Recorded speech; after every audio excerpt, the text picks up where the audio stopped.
After a thrilling opening round at Hampton Downs, the world has come to Taupo. Good morning, wherever you might be watching around the world, and welcome to the Giltrap Group Taupo Historic GP. It's round 3 of the Repco NextGen NZ Championship, and it's round 2 of Castrol Toyota Formula Regional Oceania. This was a wild opening round to the championship at Hampton Downs. We left there with young Ugu Ugachukwu leading the championship by 18 points over Japanese driver Jin Nakamura, with his teammate Kanato Lee in 3rd place, Freddie Slater and Louis Sharp in close company.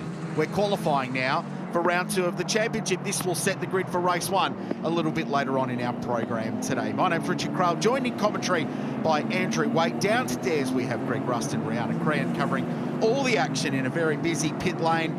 Good morning, Andrew. Welcome to Taupo. Fascinating day yesterday in practice, but after 4 thrilling races in round 1, we roll round and do it all again. Yes, we certainly do. And if you sum it up, we're already a quarter of the way through this championship after round 1 with this condensed championship this year, 4 rounds.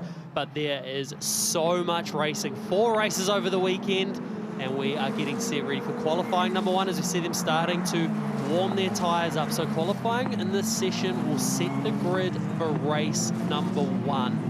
So it's very, very important to kickstart your weekend the right way with the qualifying here. And this track here at Taupo International Motorsport, it's a very high degradation track. So what that means is it wears your tyres out very quick. You don't have as long to use the most out of this tyre. So it takes a lot of focus to get that lap in early, and there's certain parts of the track that are really, really slippery just because there is that high degradation. But it's the same for everyone on every corner. It's just about maximising the most you can out of it. Big names on the track, Andrew, big names in the pit lane as well. And let's say a very good morning to Greg Rust.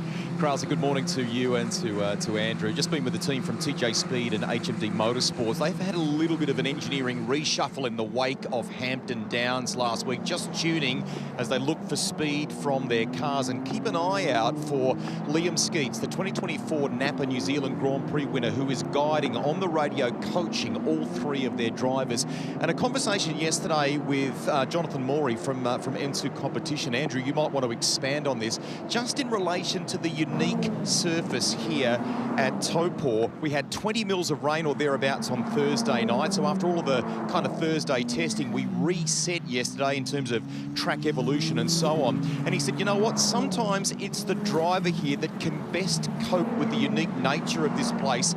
And someone he drew from in their memory bank was Roman Belinsky, the winner of this series back in 2024. He said he did a really good job here that year. He's been off competing in Formula 3 with Rodden Motorsport since then. Yeah, it's fantastic insight there for us, Rusty. And to just follow on from that, the way you can see that is this track, because of those high degradation areas, the car is never going to feel as good as you want it to be. It doesn't matter how well set up it is. Corners like turn 11, which is down the back of the track, so you see Ryan Wood there with a tiny little lockup as he builds up his temperatures in his tyres to get ready to rock and roll. So it doesn't matter how hard you try, no matter how good your car is, it never quite feels right around here. So that comes back to the driver to get the absolute most out of the car, especially this corner here. This is turn 11, so this surface is very, very slippery, so you got to be super, super patient before you get back on the throttle. But it's an important corner because you've got the longest straight on the track after that corner, so you just got to sort of digest, was it me, was it the track, was it the car, what do I need to dial up? You don't want to chase too much too early. You really need to dial yourself in as a driver before you focus too much on the car. Into the final chicane. This is turns 12, 13 and 14. The other talking point today as Ryan Wood completes a lap time that puts him to the top. It's a 1 minute 24.4. That's the first representative lap time of the session. Quickest time across 3 practice sessions yesterday was a 24.1. Qualifying record here is a 23.0 set by Arvid Lindblad in qualifying 2, the Sunday qualifying session last year. The equivalent session 12 months ago, pole position gained by New Zealander Zach Skula at a 23.6. So you'd feel like pole position today, you're going to have to do a 23.9 or a 23.8, potentially quicker to go to the top. The other thing we do need to focus on as we have a look at young Kiwi Zach Skula is turn 9, which yesterday proved the bane of a lot of racing car drivers, Andrew Waite. In the third and final practice session, there were 85 track limit violations in a 35-minute session. That is the corner right there, turn number 9, where the issues have been arising through this. Obviously, the more track you use out there, the faster you are, but you cannot go all 4 wheels over the white line. So we see Zach Schooler there just finessing the car through that turn 11 there. You can see him sort of catching the rear the whole way in there. You just got to be so smooth, so careful on your inputs to really look after the car. We got pole in both qualifying sessions. Quali 1 sets the grid for race 1. Quali 2 tomorrow morning sets the grid for the feature race on Sunday afternoon. He qualified on pole both times at round 1 at Hampton Downs. As Schooler goes to the top at a 23.6, so you're going to have to go well into the 23s now to get pole position this morning, and those sector times give you a representation of where you need to be. Now, this is upstairs in Motorsport New Zealand Race Control, and a view of the CCTV, the closed circuit TV they've got, looking down at turn number 9. So the judge of factors watching this intently all session. 4 wheels over that painted hard white line is out of bounds, and your lap time disappears. Yes, it's an important one to get right. It's a very, very fast corner, so that was fine. Looked like Ryan Wood that went through on that shot there, so that was fine. You can run your wheels on the line, just not all 4 over. So very, very important thing to get right. As we see Freddie Slater now pop up into position number 2 on screen at the moment, hustling it through turn 3, 4. Turn 4 is quite a fun corner. It's quite blind as you go up over the top here. It's very easy. He runs a little bit wide, got a little bit late on the brakes here. But turn 4 there, it's quite a hard corner because it's blind up over the top, and the wind can catch you through. There's all sorts of slightly off camber as he starts heading up towards turn number 9. This is one, just a nice tap on the brake, clear the brake, roll the car through, getting on the gas as fast and as hard as you can. It's important to get a good run down to the all-important turn 11. Zach Schooler goes quicker again, 1 minute 23.3. So 5/10 of a second clear of the young Brit, who was so exciting to watch in round 1 at Hampton Downs. Freddie Slater, his cold tyre pace was outstanding, and his bravery and commitment on the opening lap of the races were box office stuff to watch. So if he qualifies anywhere near the front today, expect Freddie to be in the mix when we get to race 1. Through the final complex, Kanato Lee has gone second, the Japanese driver for High Tech. Slater's lap improves him, puts him back to second place, but still 0.2 of a second away from Schooler, who's quickest. Louis Sharp in 4th, Ernesto Rivera in 5th, then Ryan Wood, Jim Nakamura, James Wharton, the Aussie, in 8th. His countryman Jack Taylor in 9th. The Zukuchukui goes to 7th position as we have a look inside Motorsport New Zealand Race Control. Geordie Peters on the right of screen, looking through all the various closed circuit cameras. Chris Pither, closest to camera, is the driver standards observer for the category, and in the middle is Michael Massey, who's event director for Motorsport New Zealand over this summer swing. So there's a bit of brain power up there in race control, overseeing the action on track. Yeah, there really is. It's great to have those guys in there, and you know, the session in Motorsport is in good hands with those guys watching over what is happening out on track.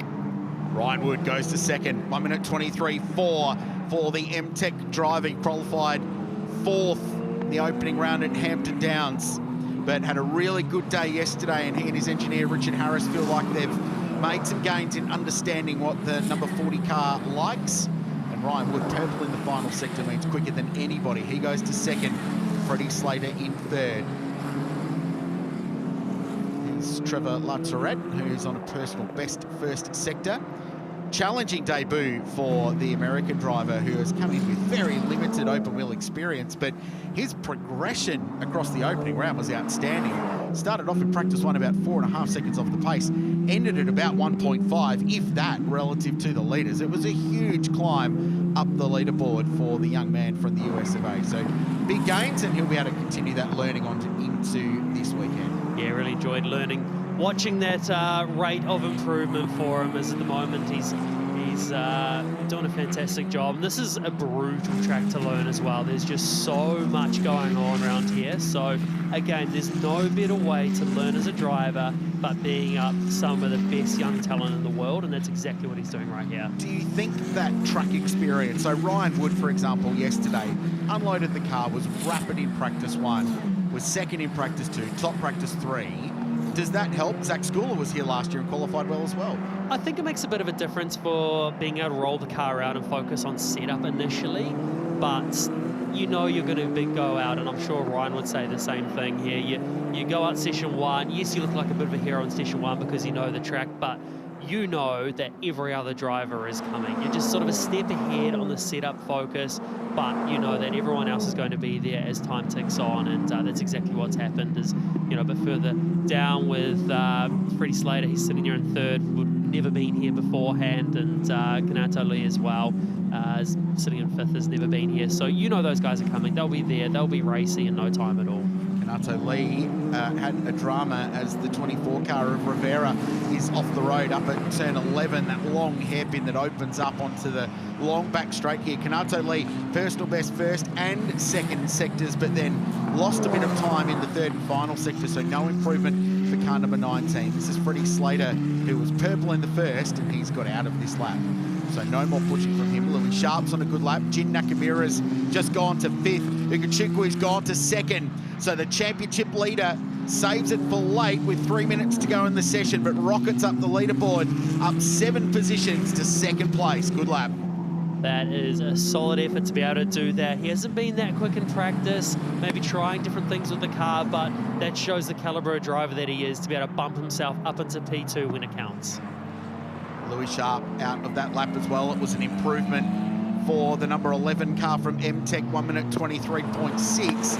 Only 0.3 of a second away from provisional pole, still held by Zach Schooler at the moment. Here's Kalle Rovanperä, 15th position at the moment for the Finn.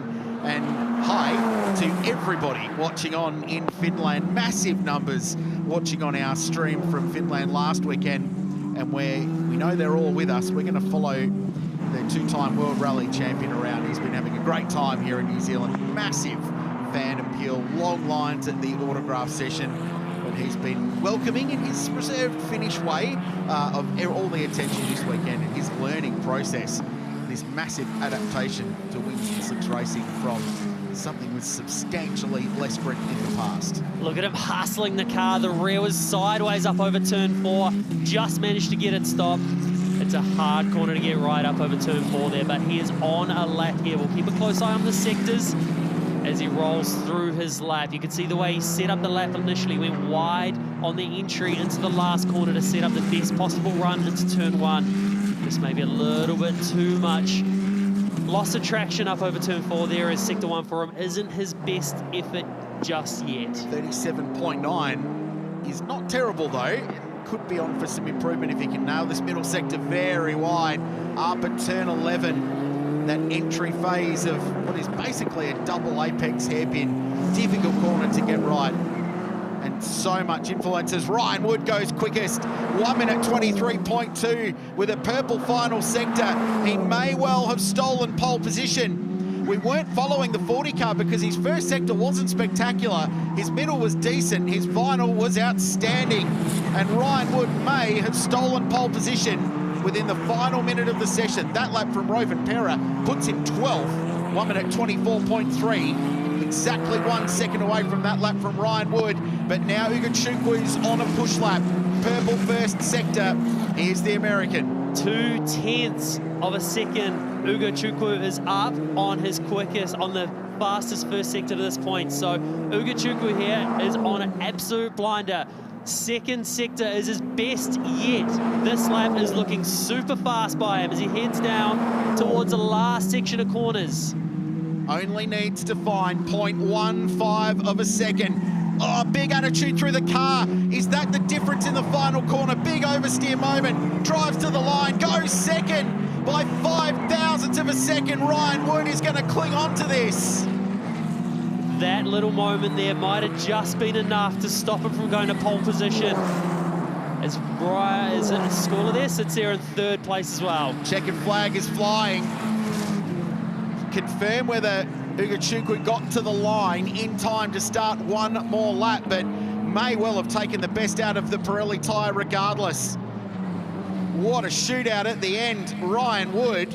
So Wood actually went quicker again by a tiny, tiny margin. 7/1000ths of a second he went quicker on the next lap. I thought I saw it change just a little bit. That would have been just enough to make sure he's secured, but it is not over yet. Schooler, he is on a cooldown as well. Freddie Slater on a lap as well.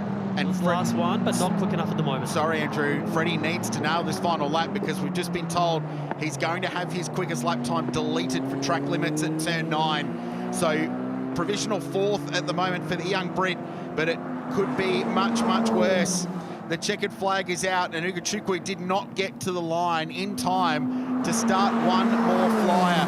A few drivers looking to complete laps. James Wharton goes up to 7th position from outside the top 10. Theo McLaughlin's done. I don't think there's any more improvement coming. Sebastian Manson, right at the end on his final lap, jumped up inside the 10 to 9th position. That's a very good lap from Manson, who qualified quite strongly here 12 months ago. But Ryan Wood is going to grab his first pole position in CTFROT by the tiny margin of 0.013 of a second, with 2 intense push laps right at the very end of qualifying. He did one that was enough. He then backed it up and went quicker again. And Ryan Wood, who tasted success here in Taupo in a supercar, is looking to do the same in CTFROT. That is a great lap. 1 minute 23.2. It's pole position for Ryan Wood. What a way to finish that session. Every lap just getting faster and faster for everyone. And interesting looking at the sector times as well. Ugachukwu there, his first sector was 2/10 faster than Ryan Wood's, and then the last sector is where Ryan made it all back again. So shows the strength and weaknesses between the cars. We saw Ugo's car snap on him. It moved around a lot in the final corner, so I wonder if he took a little bit too much out of it in sector 1, where all the work's done on the tyre, and by the end of the lap, the Pirelli had said, nah, we've checked out, we've done enough, and he dragged it to the line. Confirmation of results. Well, what a qualifying session. Best of the season so far. Ryan Wood, Ugachukwu in second. Zach Schooler in third, then Freddie Slater and Louis Sharp. Strong again in qualifying, Louis in 5th place in front of Kanato Lee. So the Japanese drivers for Hi-Tech continue to be consistently strong. James Wharton, best of the season in 7th. Jin Nakamura, Seb Manson, and Yevon David rounding out the top 10. Over the page, you'll find Theo McLaughlin down in 17th position. Calais Roven-Pera, outstanding job, 14th position, which is his an outstanding qualifying performance. He qualified 9th in qualifying 2 at Hampton Downs. So strong performance again. And Ryan Wood heads down to Allied Petroleum Victory Lane to celebrate his first pole position of Castrol Toyota Formula Regional Oceania. And Greg Rust is going to have a chat to this fast young Kiwi. That was an exciting qualifying session. You look like you stitched together 2 really good laps right at the end there. Well done. Yeah, they weren't good laps. I was pretty dirty on myself. Yeah, just glad that I had a really fast car thanks to MTech, Rich, Pablo, Xander, and, you know, really cool to convert. So, yeah, it's going to be cool race 1. Ugo's obviously fast. They fox around on Fridays and then decide to take the fuel out. So as long as they don't hover over our pit garage as the weekend goes on, we should be all right. How much Taupo knowledge helped you in that moment, and was there a bit of just ragged and let's see what we can do here? Yeah, it was a ragged lap. I'm not too sure what happened. It just didn't feel like I could get the tyre in as well as others around me. So it took a while to get going, but really happy. Nice to be in Allied Petroleum Victory Lane, as they call it. It would be nice if I can do that in a couple of hours. But yeah, can't thank all our sponsors enough. Tony Quinn Foundation, Allied, Wade, and Toyota New Zealand, everyone that's involved. It's been pretty cool. Pole position in this ultra-competitive class is great, mate. Congratulations, well done. Thanks, Rusty. Cheers. There you go, Ryan Wood. Let's get Ugachukwu in to join us now. Second for the American. You dug deep by the looks of it. Was that lap that we saw from you late in the session on the limit or edgy? It seemed that way. Yeah, it was good into the session. I was struggling a little bit at the beginning, but I think after the cool-down laps managed to find a lot of pace, and pretty happy with the lap overall. There was a little bit more in it in the final sector. Lost the rear a little bit. but still, I think P2 is really good. It puts us in a good position for the races. It certainly does. What were you struggling with in that early part of the quali session? Yeah, just trying to adapt a little bit to the car, to the balance. I had caught a bit of traffic on my second lap as well, so I knew that I definitely had a lot more time in it, and yeah, I managed to just put it together a little bit more later on in the session. Front row's great for the series leader. Congratulations, well done. Thank you. There you go. Let's bring in third place here. He had a great round 12 months ago at this venue. Zach Schooler, did that help in that qualifying session last year? Yeah, I mean, it's definitely helped with a little bit of experience. I'm pretty sure it was pretty close to going pole until the last lap. So a bit disappointing not to get it, but we can do some work in the race. What about it as a race car underneath you for today? Yeah, I was pretty happy with it. And, we're quite happy with our race runs yesterday, so can be confident going into the first race. P3, Zach Schooler, well done. Thank you. Let's get the presentation underway. Josh Greenland, the category manager for CTFROT, is going to deliver our pole position trophy over by the photo wall here to Ryan Wood. So we'll get Ryan to come in. We will capture the moment. That's a special one for the supercar star spending summer here in New Zealand in CTFROT. We knew he would be good. That pole position just confirms it. We cannot wait for the racing this afternoon. We hope you've enjoyed our coverage there on YouTube. A reminder, we will be live from 1 o'clock New Zealand time today on our friends, Sky Sport New Zealand, live and local, across the ditch, of course, in Australia, on both Fox Sports and KO, and around the world on YouTube. Big day of racing coming your way with all sorts of great support categories, including Formula Atlantic. For the team, that's it for now. We'll catch you at 1 p.m.